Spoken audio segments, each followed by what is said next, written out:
తాకట్లో ఉన్న మీ బంగారాన్ని విడిపించి ఆ రోజు ఆన్లైన్ రేటుకి కొంటాం. Sharma gold company.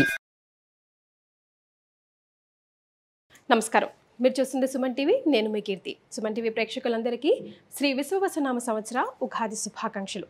తెలుగువారి సంవత్సరాది ఉగాది. క్రోధి నామ సంవత్సరానికి టాటా బై బై చెప్తూ కొత్త సంవత్సరానికి కొత్త ఆలోచనలతో ముందడుగు వేస్తున్నాం. పోయిన సంవత్సరం ఎన్నో విషయాల్లో ఒక ముందడుగు వేసుంటాం, కొన్నిసార్లు వెనకడుగు కూడా వేసుంటాం. అనుకున్న పనులు అనుకున్న సమయానికి కాకపోయిండొచ్చును. మరి అట్లీస్ట్ ఈ కొత్త సంవత్సరంలో మనందరికీ ద్వాదశ రాశుల వారందరికీ కూడా ఎలా ఉండబోతోంది, శ్రీ విశ్వవసు అంటే అర్థం ఏంటి, ద్వాదశ రాశుల వారికి ముఖ్యంగా మహిళలకి కూడా ఎలాంటి పరిహారాలు చేసుకుంటే బాగుంటుంది, సమయం అనుకూలించినప్పుడు ఇంకా సమయాన్ని మనకి మంచిగా తిరుగుబాటు చేసుకోవడానికి ఎలా ఉంటే బాగుంటుంది, ఇలాంటి విషయాలన్నీ మనకి తెలియజేయడానికి మనతో పాటు ప్రముఖ ఆస్ట్రాలజర్ బ్రహ్మశ్రీ నందిబట్ల శ్రీహరి శర్మ గురుగారు ఉన్నారు. నమస్తే గురుగారు. వాగర్థావివ సంపృక్తౌ వాగర్థ ప్రతిపత్తయే జగతః పితరౌ వందే పార్వతీ పరమేశ్వరౌ. సదాశివ సమారంభాం శంకరాచార్య మధ్యమాం అస్మదాచార్య పర్యంతం వందే గురు పరంపరాం. ఆదిత్యాయ చ సోమాయ మంగళాయ బుధాయ చ గురు శుక్ర శనిభ్యశ్చ రాహవే కేతవే నమః. శృంగేరి జగద్గురు పీఠాధిపతులకి, కంచి పీఠాధిపతులకి నమస్కారములు తెలియజేసుకుంటూ కార్యక్రమాన్ని ప్రారంభిద్దాం. అలాగే గురుగారు, శ్రీ విశ్వవసు నామ సంవత్సరం అంటున్నాం కదా, అంటే అర్థం ఏంటో? విశ్వావసు. విశ్వావసు అనగా విశ్వాసము కలిగినటువంటిది, నమ్మదగినటువంటిది అనేటువంటి అర్థంగా చెప్పవచ్చు. అంతేకాకుండా విశ్వావసు అనేటువంటిది గంధర్వరాజులలో ఒక రాజు. ఇతని పేరు మీదగానే వివాహం కాని అబ్బాయిలకి, ఆలస్యంగా వివాహం అవుతున్నటువంటి అబ్బాయిలకి ఈ యొక్క విశ్వావసు గంధర్వనామ మంత్రముతో కనుక జపము, తర్పణము, హోమము కనుక చేస్తే త్వరితగతిన వివాహము జరిగి తీరుతుంది అని చెప్పి మనకు మంత్రశాస్త్రంలో చెప్పబడి ఉంది. గురుగారు, ద్వాదశ రాశిలో భాగంగా శ్రీ విశ్వవసు నామ సంవత్సరంలో ఇక లాస్ట్గా మీన రాశికి వచ్చేసామండి. మరి మీన రాశి వారికి ఈ సంవత్సరం ఎంతవరకు కలిసి వస్తుందంటారు? ద్వాదశ రాశులలో భాగంగా మీనరాశిలో జన్మించినటువంటి వారికి శ్రీ విశ్వావసు నామ సంవత్సరం ఏ విధంగా ఉండబోతుందో క్లుప్తంగా తెలియచేసుకునే ప్రయత్నం చేద్దాం. ముందుగా ఈ 12 మాసాలని 3 టైమ్ జోన్స్ లాగా డివైడ్ చేసుకుంటే ఏ టైం జోన్లో గ్రహాలు అనుకూలంగా ఉంటున్నాయి, ఏ టైం జోన్లో ప్రతికూలంగా ఉంటున్నాయి, వాటికి సమన్వయపరుచుకొని ఏ విధంగా ముందడుగు వేయాలనే విషయం తెలుసుకుందాం. ముందుగా ఈ మీనరాశిలో జన్మించినటువంటి వారికి ఆదాయం 5, వ్యయం 5, రాజ్యపూజ్యం 3, అవమానం 1. కష్ట నష్టములు, లాభ నష్టములు, ఆదాయము, ఖర్చు అన్నీ కూడాను సరి సమానమే. కానీ గౌరవ మర్యాదలు చూసుకున్నట్లయితే మిశ్రమమైనటువంటి ఫలితాలు ఈ సంవత్సరం అంతా పొందుతారని చెప్పవచ్చు. ఇక ఈ యొక్క మీనరాశిలో జన్మించినటువంటి వారికి టైప్ 1 జోన్లో భాగంగా చూసుకుంటే మార్చి 30 అనగా ఉగాది నుంచి మే 14 వరకు వృషభ రాశిలోకి సంచారం చేస్తుంటాడు గురువు. అలాగే మార్చి 29వ తారీఖు నుంచి జూలై 12వ తారీఖు వరకు మీనరాశిలోకి సంచారం చేస్తుంటాడు. గురు ప్రభావం సంపూర్ణంగా అనుకూలంగా ఉన్నటువంటి కారణం చేత నూతన వ్యక్తుల పరిచయము, నూతన పనులు చేపట్టడము, అన్ని విధాలుగా ధనపరమైనటువంటి సమస్యలు తీరడము, అన్ని ఖర్చులకి అవసరాలకి తగ్గట్టుగా ఇతరుల సహాయ సహకారాలు అందడం, తద్వారా మంచి స్థితిలో ఈ యొక్క మీనరాశిలో జన్మించినటువంటి వారు ఉంటారని చెప్పవచ్చు. అయితే ప్రధానంగా ఏలిన నాటి శని ప్రభావము అనేటువంటిది సంపూర్ణంగా ఇంకా తొలగిపోలేదు. ఇంకా 5 సంవత్సరాల పాటు ఈ యొక్క మీనరాశిలో జన్మించినటువంటి వారు ఏలిన నాటి శని ప్రభావంలో ఉంటారు. జన్మశని జూలై 13వ తారీఖు వరకు ఉన్నటువంటి కారణం చేత కాస్త బద్ధకము, ఏ పని ఎందు చేయాలన్న అనాసక్తి, ఉత్సాహము లేకుండా జీవితాన్ని గడపాల్సినటువంటి పరిస్థితి. కాబట్టి మనోధైర్యం తెచ్చుకొని ఏ పని ఏ రోజుకు ఆ రోజు పని పూర్తి చేసుకునే విధంగా ఉన్నట్లయితే మంచి స్థితిలో, కనీసము శని అనుకూలించకపోయినా గ్రహాలు గురుగ్రహం అనుకూలంగా ఉన్నటువంటి కారణం చేత పనులన్నింటిలో కూడాను చక్కబెట్టుకుంటారని చెప్పవచ్చు. ఇక టైప్ 2 జోన్లో భాగంగా చూసుకుంటే మే 14 నుంచి సెప్టెంబర్ 28వ తారీఖు వరకు ఉన్నటువంటి సమయం మీకు మిథున రాశిలోకి సంచారం చేస్తుంటాడు.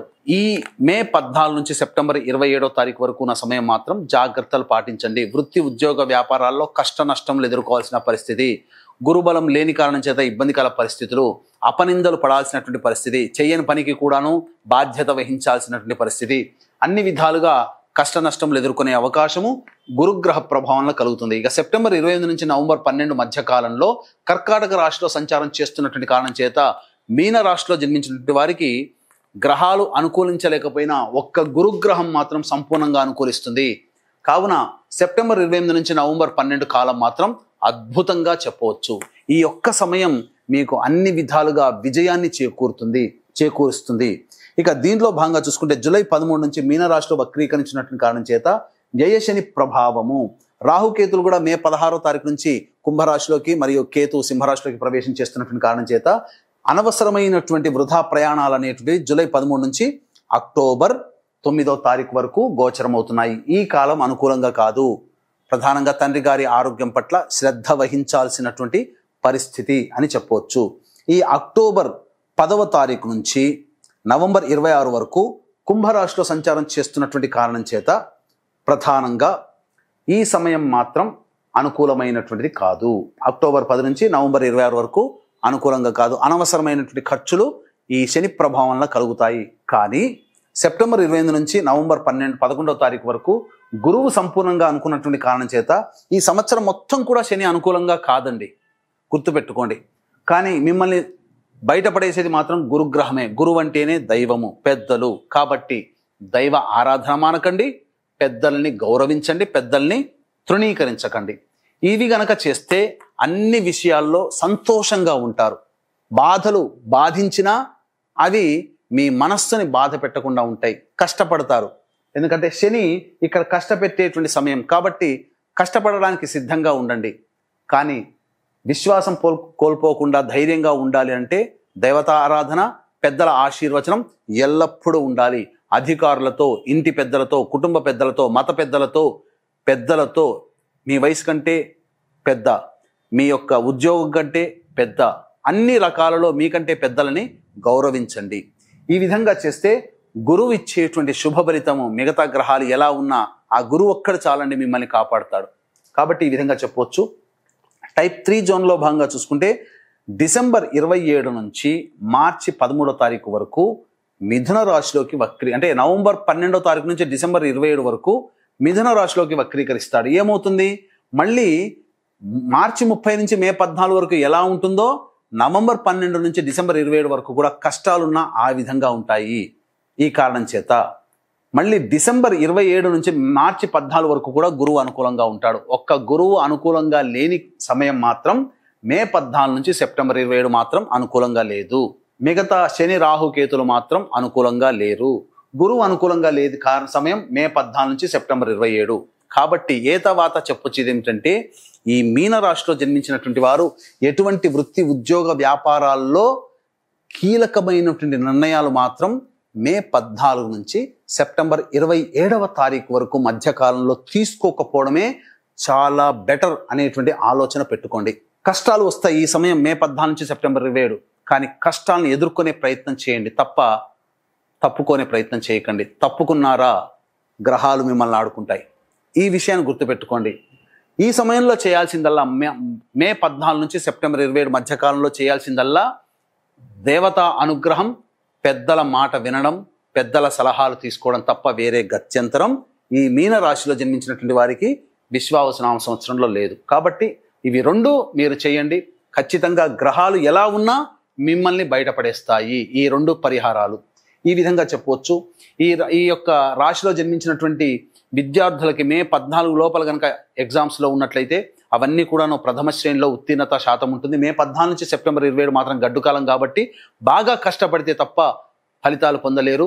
ఎక్కువగా జ్ఞాపక శక్తి తక్కువగా ఉంటుంది, ఎక్కువగా శ్రమ పడాల్సినటువంటి పరిస్థితి ఉంటుందని చెప్పవచ్చు.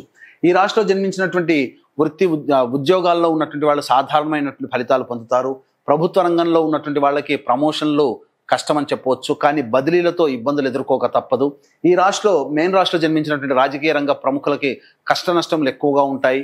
ధనము మంచినీళ్ళగా ఖర్చు చేయాల్సినటువంటి పరిస్థితి, మంచి పేరు కోసం ఎక్కువగా ప్రాకులాడాల్సినటువంటి పరిస్థితి. కాబట్టి ఎక్కడైనా కానీ మిన్నకుండా ఉండడమే చాలా మేలనేటువంటి విషయం. మరియు ఎప్పుడు ప్రజలకు అందుబాటులో ఉంటే కనీసం ప్రజల్లో పేరు ప్రఖ్యాతులైనా మిగులుతాయని చెప్పవచ్చు. ఈ రాశిలో జన్మించినటువంటి సినీ కళారంగ ప్రముఖులకి ప్రధానంగా అన్ని కూడాను అవకాశాలు దగ్గర దాకా వచ్చి వెనక్కి వెళ్ళిపోతుంటాయి. ఎలక్ట్రానిక్ మీడియా, ప్రింటింగ్ మీడియా మరియు సినీ నాటక కళారంగంలో, సినీ రంగంలో, టీవీ సీరియల్స్ వీటన్నిటిలో ఉన్నటువంటి వాళ్ళందరూ కూడా జాగ్రత్తలు పాటించండి. మే 14 నుంచి సెప్టెంబర్ 27 మధ్యకాలం మాత్రం అనుకూలంగా లేదు. కాబట్టి ఎటువంటి అన్ని అవకాశాలు దగ్గర దాకా వచ్చి వెనక్కి వెళ్ళిపోతాయి. అడ్వాన్స్ ఇచ్చిన వాళ్ళు తిరిగి వెనక్కి తీసుకుంటారు. కాబట్టి సమస్యలు ఈ రంగంలో చెప్పినటువంటి రంగంలో ఉన్నాయి కాబట్టి జాగ్రత్తలు పాటించండి. ఇక ఏ వృత్తి ఉద్యోగ వ్యాపారంలో ఉన్న వాళ్ళైనా మే 14 నుంచి సెప్టెంబర్ 27వ తారీఖు మాత్రం అనుకూలంగా లేదు. కాబట్టి వ్యాపార విస్తరణ, వ్యాపార ప్రారంభం, ఉద్యోగ ప్రయత్నం ఇట్లాంటివి చేసుకోకపోవడమే చాలా మేలు అనేటువంటి విషయాన్ని గమనించుకోవాలి. ఇక రైతులు ఈ యొక్క సంబంధించినటువంటి రైతులు ఎవరైతే ఉంటారో ఆ రైతులందరికీ కూడాను సామాన్యముగా పంటలు లాభిస్తాయి. గొప్పగా లాభం అనేటువంటిది ఉండదు, సాధారణమైనటువంటి పరిస్థితికి ఉంటుందని చెప్పవచ్చు. గురుగారు, మరి మీన రాశిలో జన్మించిన మహిళలకు ఎలా ఉంటుందండి? ఈ రాశిలో జన్మించినటువంటి మహిళలు ప్రధానంగా జాగ్రత్తలు పాటించండి. ఎదుటి వారి మాయలలో పడి ధన నష్టము, పేరు, కీర్తి నష్టము పొందుతారు. మీ వలన ఎదుటి వాళ్ళు సమస్యలు ఎదుర్కొంటారు. కాబట్టి ఎదుటి వారికి వాగ్దానములు చేయకండి. ధనపరమైనటువంటి మీరు జామీనుగా, గ్యారంటీదారుగా మధ్యలో ఉండి డబ్బుల విషయంలో మీరు లేనిపోని కొన్ని చిక్కులు కొని తెచ్చుకునే అవకాశం ఉంటుంది. కాబట్టి జాగ్రత్తలు పాటించండి. ముఖ్యంగా వ్యయరాహువు, షష్టమ కేతుగ్రహ ప్రభావం వలన అనారోగ్య సమస్యలు, తెలియని అనారోగ్య సమస్యలు అనేటువంటివి ఉంటాయి. కాబట్టి అనగా ఎన్ని టెస్టులు చేసినా ఏమీ రోగము, ఎటువంటి అనారోగ్యం అనేటువంటిది తెలియకుండా ఉంటుంది. అటువంటి విధానంగా ఎక్కువగా బాధపడుతుంటారు. కాబట్టి అమ్మవారి పాదాలని ఆశ్రయించే ప్రయత్నం చేయండి, తప్పకుండా మంచి జరుగుతుంది. వివాహం కాని అమ్మాయిలకి అతి కష్టం మీద వివాహాలు జరిగే అవకాశం ఉంటుంది. అలాగే సెప్టెంబర్ 28 నుంచి నవంబర్ 12 మధ్యకాలంలో సంతానం గురించి మంచి శుభవార్త వింటారు. వివాహం కావాల్సినటువంటి అమ్మాయిలకి మాత్రం సెప్టెంబర్ 28 నుంచి నవంబర్ 12 మధ్యకాలంలో గట్టి ప్రయత్నం చేస్తే తప్పకుండా వివాహం కుదురుతుంది. అలాగే ఈ యొక్క రాశిలో జన్మించినటువంటి మహిళలకి పేరుకు పోయి ఎక్కువగా డబ్బులు ఖర్చు చేయాల్సినటువంటి పరిస్థితి వస్తుంది. కాబట్టి ధనపరమైనటువంటి విషయంలో జాగ్రత్తలు పాటించండి. అనుకూలమైనటువంటి సమయం మీకు సెప్టెంబర్ 28, మార్చి 30 నుంచి మే 14 వరకు, అలాగే నవంబర్ 12 నుంచి డిసెంబర్ 27 వరకు అనుకూలంగా ఉండేటువంటి సమయము. కావున ఈ చెప్పినటువంటి విషయంలో జాగ్రత్తలు పాటించండి. అనవసరమైనటువంటి వివాదాల్లో తలదూర్చకండి. ముఖ్యంగా లేనిపోని బాధ్యతలు మీ నెత్తిన వేసుకొని మీరు ఎక్కువగా బాధలు పడకండి. కుటుంబంలో గౌరవ మర్యాదలు కొద్దిగా తగ్గుతాయి. అప్పటి వరకు మిమ్మల్ని గౌరవించిన వాళ్ళే మీ పట్ల చులకన భావంతో ఉంటారు. కుటుంబంలో పేరు తక్కువగా ఉంటుంది. కాబట్టి జాగ్రత్త పాటించండి. ప్రేమ ఆప్యాయతల్ని పంచుతూ కుటుంబ సభ్యులతో తల్లో నాలుకలుగా మెలుగుతూ ఉంటే మీకు ఈ సంవత్సరం అంతా ఆనందదాయకంగా ఉంటుందని చెప్పవచ్చు. వీరిరువురికి కూడా ఎలాంటి పరిహారాలు పాటిస్తే ఈ కొత్త సంవత్సరం ఇంకొంచెం కొత్తగా వారి లైఫ్ని ఆరంభించవచ్చు అంటారు? ఈ యొక్క మీనరాశిలో జన్మించినటువంటి వారికి కాలం అనుకూలంగా లేని కారణం చేత ఎక్కువగా సమస్యలు ఎదుర్కోవాల్సి వస్తుంది. కాబట్టి నిరంతరం ఇష్టదేవత ఆరాధన, కులదేవత ఆరాధన, ఇష్టదేవత సందర్శనం తరచూ చేస్తూ ఉంటే సమస్యల నుంచి బయటపడడం, కాస్త ఉపశమనం అనేటువంటిది లభిస్తుంది.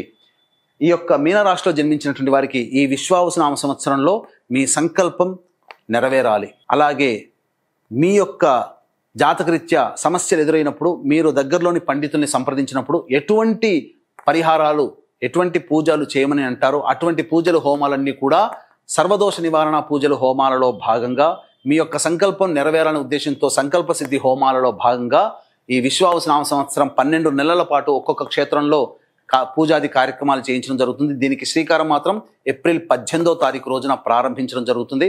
కావున మీ కుటుంబ సభ్యుల గోత్రనామాదులతో మీరు ఈ యొక్క కార్యక్రమంలో సభ్యులుగా నమోదు చేసుకోదలిచిన వాళ్ళు కార్యక్రమ తదనంతరం కాంటాక్ట్ చేసి పూర్తి వివరాలు తెలుసుకోవచ్చు. మృత్యుంజయ హోమం కూడా జరిపించడం జరుగుతుంది. దైవానుగ్రహం సంపూర్ణంగా ఉండడం కోసం ఇట్టి మహత్తర కార్యక్రమం కాశీ క్షేత్రం కేంద్రముగా ఏప్రిల్ 18న ప్రారంభించడం జరుగుతుందని చెప్పవచ్చు. గురుగారు, మరి వ్యాపారాన్ని ఎక్స్టెండ్ చేయాలన్నా లేకపోతే ఉద్యోగాలు మారాలన్నా, ఉన్న ఉద్యోగంలో ఒక అడుగు ముందుకు వేయాలన్నా వీరు ముఖ్యంగా మీనరాశిలో జన్మించిన వారు ఎలాంటి మెలకువలు మీరు సూచిస్తారండి? ఇక ఈ రాశిలో జన్మించినటువంటి వారు ఎటువంటి సమయంలో ఉద్యోగ ప్రయత్నాలు చేస్తే బాగుంటుంది? ముఖ్యంగా మే 14 నుంచి సెప్టెంబర్ 28 మధ్యకాలం మాత్రం అనుకూలంగా లేదు. కానీ దైవానుగ్రహాన్ని పొందే ప్రయత్నం చేస్తూ మే 14 నుంచి జూన్ 14 మధ్యకాలం, ఆగస్టు ఈ సమయంలో చేస్తే దైవానుగ్రహంతో ఉద్యోగం లభిస్తుంది. మే 14 నుంచి జూన్ 14. ఇక ఆగస్టు 15 నుంచి సెప్టెంబర్ 16, డిసెంబర్ 16 నుంచి వచ్చే సంవత్సరం ఫిబ్రవరి 12వ తారీఖు మధ్యకాలం మాత్రం సంపూర్ణంగా అనుకూలంగా ఉంటుంది. కాబట్టి ప్రయత్నంలో చేయండి. దేవత అనుగ్రహం, పెద్దల అనుగ్రహంతో అన్ని విధాల్లో విజయాన్ని పొందుతారని చెప్పవచ్చు. ఇక ఆరోగ్యమే మహాభాగ్యం కదా గురుగారు. మీనరాశి వారికి సోసోగానే అనిపిస్తుంది. మరి వారికి ఎలాంటి టైం బాగుంటుంది, ఎలాంటి టైం బాగుండదు, ఏం చేయాలి, ఒక్కసారి ఆ వివరాలు కూడా తెలియజేయండి గురుగారు. ఇక ఈ సంబంధించినటువంటి మీనరాశిలో జన్మించినటువంటి వారికి కొన్ని సమయాలు అనుకూలంగా ఉండవు. ఆరోగ్యపరంగా ఎటువంటి సమయంలో జాగ్రత్తలు పాటించాలి, వృత్తి ఉద్యోగపరంగా చికాకులు ఎప్పుడూ ఉంటాయి, కుటుంబ సభ్యులతో ఏ సమయంలో జాగ్రత్తలు పాటించాలి అని అంటే సెప్టెంబర్ 12 నుంచి అక్టోబర్ 25 మధ్య కాలంలో ఆరోగ్యపరంగా జాగ్రత్తలు పాటించండి, ధనపరంగా జాగ్రత్తలు పాటించండి. సమస్యలు చాలా మటుకు తగ్గుతాయి. వాహన ప్రమాదాలు చోటు చేసుకునే అవకాశం కానీ ఆపరేషన్స్ జరిగేటువంటి అవకాశం కూడా గోచరమవుతుంది. ఈ సంవత్సరం జూలై 27 నుంచి సెప్టెంబర్ 11వ తారీఖు ఉన్నటువంటి మధ్యకాలం మాత్రం ఇటు గురువు అనుకూలంగా లేడు, అలాగే గ్రహాలు కూడా మిగతా గ్రహాలు కూడా అనుకూలంగా లేని కారణం చేత ఎక్కువగా చిక్కులు, సమస్యలు, ధన నష్టము, వ్యాపార నష్టం జరిగే అవకాశం ఉంటుంది, ఉద్యోగ నష్టం కూడా జరిగే అవకాశం ఉంటుంది. జాగ్రత్తలు పాటించండి. డిసెంబర్ 6 నుంచి వచ్చే సంవత్సరం జనవరి 14వ తారీఖు వరకు కూడా వృత్తి ఉద్యోగాల్లో మార్పులు సూచన చేయబడుతున్నాయి. అలాగే మీకు ఆరోగ్యపరంగా జాగ్రత్తలు పాటించాలి, ఆపరేషన్స్ కూడా జరిగే అవకాశం ఉంది. కాబట్టి ఈ చెప్పినటువంటి సమయాలు మాత్రం జాగ్రత్తలు పాటించండి. మీ యొక్క సంకల్పం నెరవేరాలి, అలాగే ప్రతి నెల దేవతానుగ్రహం సంపూర్ణంగా మీకు లభించాలనేటువంటి సదుద్దేశంతో ఏప్రిల్ 18వ తారీఖు రోజున కాశీ క్షేత్రము కేంద్రముగా ప్రతి నెల ఒక్కొక్క క్షేత్రంలో సంకల్ప సిద్ధి, సర్వదోష నివారణ పూజలు, హోమాలు అనేటువంటి జరిపించడం జరుగుతుంది. మీ కుటుంబ సభ్యుల గోత్రనామాదులతో ఈ కార్యక్రమంలో మీరు సభ్యులుగా నమోదు చేసుకోవచ్చు. ఎలా నమోదు చేసుకోవాలనేటువంటి కార్యక్రమం తదనంతరం కాంటాక్ట్ చేయండి. ముఖ్యంగా మీ ఆరోగ్యం కోసం మృత్యుంజయ హోమం ప్రతి నెల కూడా జరిపించడం జరుగుతుంది. చాలా సంతోషం గురుగారు. ద్వాదశ రాశుల్లో భాగంగా శ్రీ విశ్వవసునామ సంవత్సరంలో ప్రతి ఒక్క రాశి వారికి, ముఖ్యంగా అందులో మహిళలకి కూడా ఎలా ఉంటుంది, ఎప్పుడు బాగుంటుంది, ఎప్పుడు బాగుండదు, ఈ వీడియో ఒక్కటి సేవ్ చేసుకున్నామంటే సరిపోతుందండి. ఇది కొంచెం మైండ్లో పెట్టుకొని మనం ప్రవర్తించామంటే లైఫ్లో ఒక అడుగు నాకు తెలిసి ముందేసినట్టే. ధన్యవాదాలు గురుగారు. సర్వం శ్రీ ఉమామహేశ్వర పరబ్రహ్మార్పణమస్తు.